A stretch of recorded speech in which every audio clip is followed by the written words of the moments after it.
दिनै बे नलबारि फोथाराव 27थि जि बड'फा Upendranath Brahma gold cup football tournament जि सोलिगासिनो दङ आरो बिनि गेजेरजोंनो उदालगुरि डिस्ट्रिक्ट स्पर्ट्स एस'सियेसनजों लोगोसे देग्लाय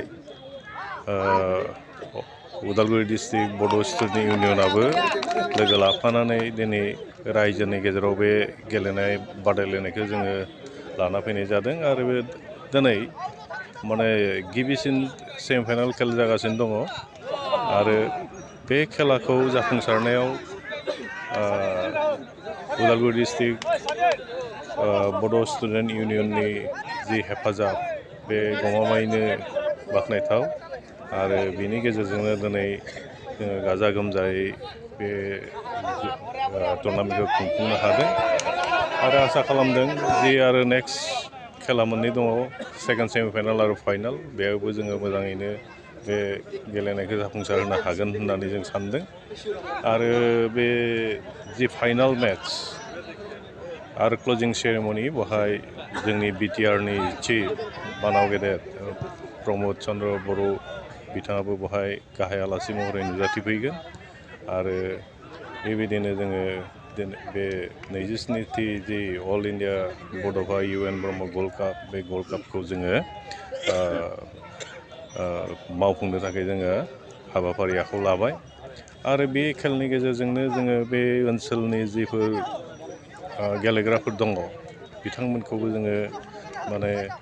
मोजाङै खाबु होनानै गोजौ थाखोआव लांनो थाखाय जोङो एसे नाजागासिनो दङ आरो जोङो बिनि फिथाइखौबो मोनदों जि बे 27 इयार्स बेखिनि बोसोराव जोङो उदालगुरि ओनसोलाव बे बड'फा फुटबल टुर्नामेन्टनि गेजेरजों जोङो गोबां माने फुटबलनि बेलायाव जों आवगायलांनो हादों होननानै आं फोथायो आरो दिनै जोंनि आरो बेनो बेनिफ्रायनो जोंनि गेजेरनिफ्राय देग्लाय सन्तोष ट्रफियावहाय मेन टिमावनो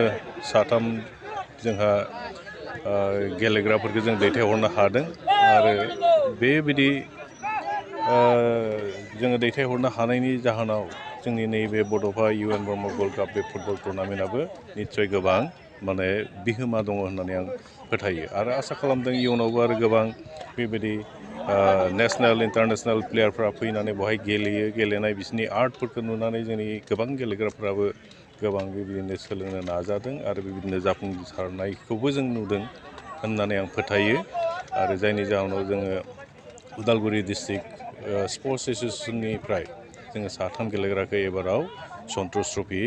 गेलेनो थाखाय आसाम टिमाव जोङो दैथायहरनो हादों आरो जोंहा आसाम फुटबल एस'सियेसनाबो मोनसे थांखि दंखायो जे जोंनि बे फुटबल खेलाखौ जोङो गोबां गामि ओनसोलाव लांनानै गोबां बेबायदि थाखोमानाय जिफोर टेलेन्ट दङ बेफोरखौ दिहुनना लाबोनानै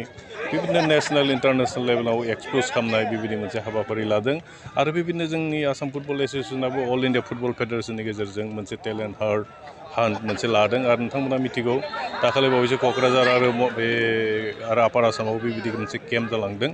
सिलेक्सन केम्प आरो बेवहायबो जोंनि गोबां प्लेयारफोरा बेबायदि बेवहाय बाहागो लानो खाबु मोनदों आरो बेबायदिनो गावनि टेलेन्टखौ एसे दिन्थिनानै गावनि भबिसतखौ दानो बिथांमोनाबो खाबु मोनदों आरो जों सानदों आसाम फुटबला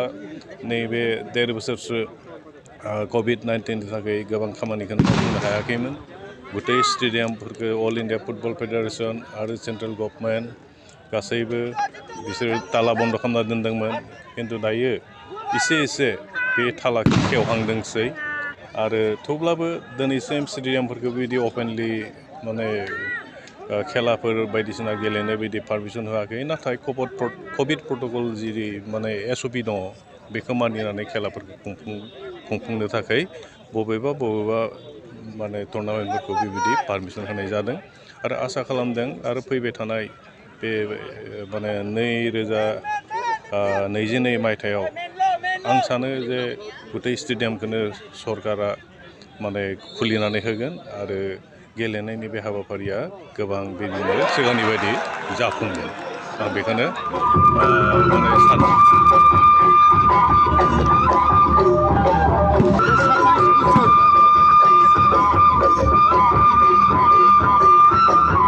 स्नि बोसोर बड'फा UN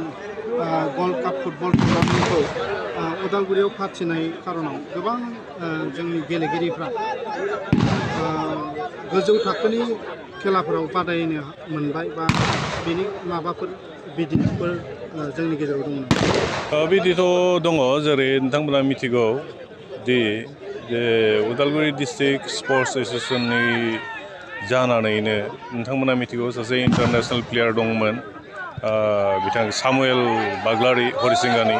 आरो थिग बेबायदिनो नोंथांमोना मिथिगौ जे मार्कुइस बसुमतारी, जायानोखि बिथाङाबो माने इन्टारनेसनेल प्लेयार, बिथाङाबो स्कुल लेभेलाव माने इन्टारनेसनेल बिदि बादायलायनायाव बाहागो लाहैदों। आरो बेबायदिनो आरो अनेक नेसनेल प्लेयारफोरबो जोङो मोननो हादों। आरो बेबायदिनो जोङो गोबां इन्टारनेसनेल प्लेयारबो सोमजिहोनो हादों। आरो बे गासैनि बेलायावनो जोंनि बे DSAनि नाजानायजों लोगोसे जिफोर गेलेग्राफोर दङ बिथांमोना माने गोबां गोसो होनायखाय बेफोरबायदिया माने जाफुंदों। आरो नोंथांमोना मिथिगौ आरो नै देग्लाय जों 3 सन्तोष ट्रफियाव जोङो उदालगुरिनिफ्राय प्लेयार दैथायहरनो हादों। बे जोंनि उदालगुरि डिस्ट्रिक्ट स्पर्ट्स एस'सिएशननि गोबां माने मा बुंगोन थुलुंगाथाव बाथ्रा आरो।